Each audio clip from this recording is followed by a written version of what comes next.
एक दिन दो दोस्त राहुल और केशव बातें करते हुए जा रहे थे। हालांकि वो दोनों पक्के दोस्त थे, पर अचानक किसी बहस में पड़ गए और कहा सुनी में राहुल ने केशव को थप्पड़ मार दिया। थप्पड़ लगने के बाद केशव ने कुछ नहीं कहा, बस नीचे पड़ी रेत पर लिख दिया, मुझे चोट लगी है क्योंकि आज मेरे दोस्त ने मुझे थप्पड़ मारा है। 2 दिन बाद दोनों दोस्त फिर मिले और इस बार उन्होंने नदी में नहाने जाने का प्रोग्राम बनाया। अगली सुबह दोनों नदी में नहाने पहुंचे, तो जब वो नहा रहे थे तो केशव का पैर फिसला और वो डूबने लगा। जब राहुल ने उसे डूबता देखा, जो झट से उसे बचाने के प्रयास में लग गया और उसे बचा लिया। बचाए जाने के बाद केशव ने पत्थर पर लिखना शुरू किया, आज मुझे मेरे सबसे अच्छे दोस्त ने केशव से पूछा, जब मैंने तुम्हें थप्पड़ मारा तो तुमने रेत पर लिखा और जब मैंने तुम्हें बचाया तो तुमने पत्थर पर लिखा, ऐसा क्यों? इस पर केशव ने जवाब दिया, जब लगे कि दोस्त से कोई गलती हुई है, उसने हमें कोई चोट पहुंचाई है या हमें किसी बात का बुरा लगे तो अच्छा होगा कि हम रेत पर लिख दें, क्योंकि यह हवा के साथ मिट जाएगा। लेकिन जब आपका दोस्त आपके साथ कुछ अच्छा करे तो हमेशा पत्थर पर लिखें ताकि इसे हमेशा याद रखा जा सके। कहानी से सीख। दोस्तों, जहां दोस्ती होती है, प्यार होता है, वहां थोड़ी बहुत बहस लड़ाई भी होती है। यदि उस एक बात को हम अपने दिल पर लगा लें तो फिर दोस्ती या कोई भी रिश्ता कैसे चल पाएगा। एक दोस्त आपसे लड़ भी सकता है और आपके लिए लड़ भी सकता है। एक तरह आप उसकी गलती को नजरअंदाज करें तो दूसरी तरह उसकी अच्छाई को हमेशा याद भी रखें। जो अच्छा है तो अच्छा है, जो बुरा है तो भी अच्छा है। दोस्ती के मिजाज में यारों के ऐब नहीं देखे जाते। एक छोटे से गांव में वीर और जय नाम के दो दोस्त रहते थे। दोनों सेना में भर्ती होकर देश की सेवा करना चाहते थे। एक समय आया जब दोनों ने अपना सपना पूरा किया और सेना में भर्ती हो गए। बहुत ही जल्द उन दोनों को भी देश की सेवा करने का मौका भी मिल गया। जल्द ही युद्ध छिड़ गया और दोनों को राष्ट्र की सेवा के लिए युद्ध में भेज दिया गया। वहां जाकर दोनों ने बहादुरी से दुश्मनों का सामना किया। लड़ाई के दौरान जय बुरी तरह घायल हो गया। जब वीर ने अपने दोस्त जय के घायल होने के बारे में सुना तो वे खुद को नियंत्रित नहीं कर पाया और अपने घायल दोस्त को बचाने के लिए तेजी से भागा।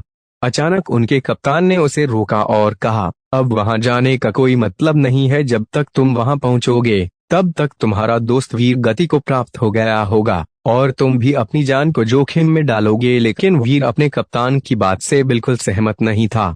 उसने कप्तान की बात को नजरअंदाज कर दिया और अपने घायल दोस्त को बचाने के लिए आगे पहुंच गया।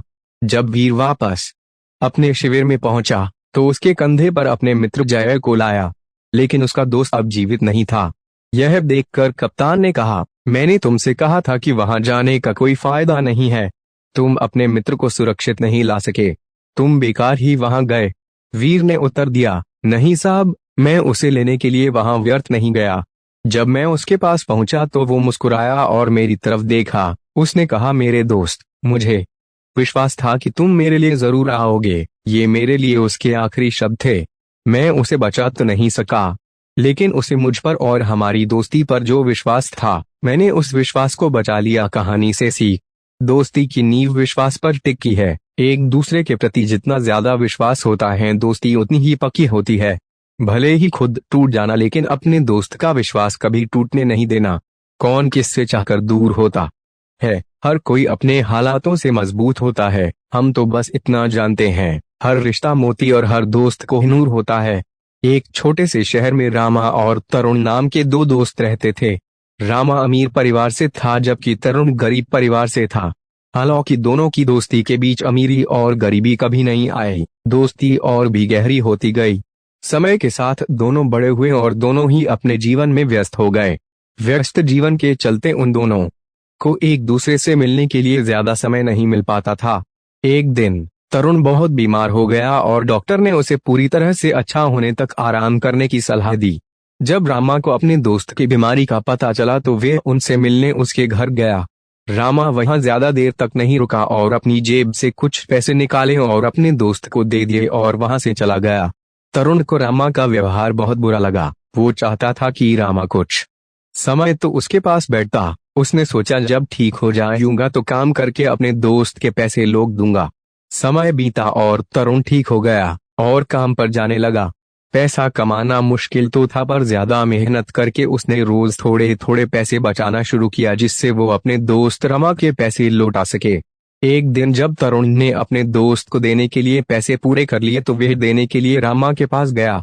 रामा ने दरवाजा खोला अपने दोस्त तरुण को देखकर बोला, चलो अच्छा है ठीक हो गए।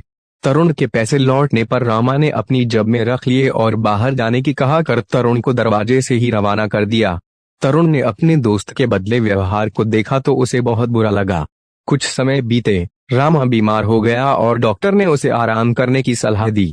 जैसे ही तरुण को रामा की बीमारी की खबर मिली, वो अपना सारा काम जस का तस छोड़ अपने दोस्त से मिलने के लिए चल दिया। रामा अपने दोस्त को देखकर खुश हुआ। तरुण अपने दोस्त रामा के ठीक होने तक उसके साथ रहा। कुछ दिन बाद रामा तरुण से मिलने उसके घर गया और बोला, मेरे दोस्त, मुझे बहुत अपराध बोध हो रहा है। जब तुम बीमार थे तब मैंने बस कुछ पैसे दिए और चला आया, और वो पैसे भी तुमने वापस कर दिए। लेकिन जब मैं बीमार हुआ तो तुम पूरे समय मेरे साथ रहे और मेरा ख्याल रखा। तुमने तो मुझे पैसे वापस कर दिए, पर मैं तुम्हारा उपकार कैसे वापस करूं? मुझे माफ कर दो मेरे दोस्त।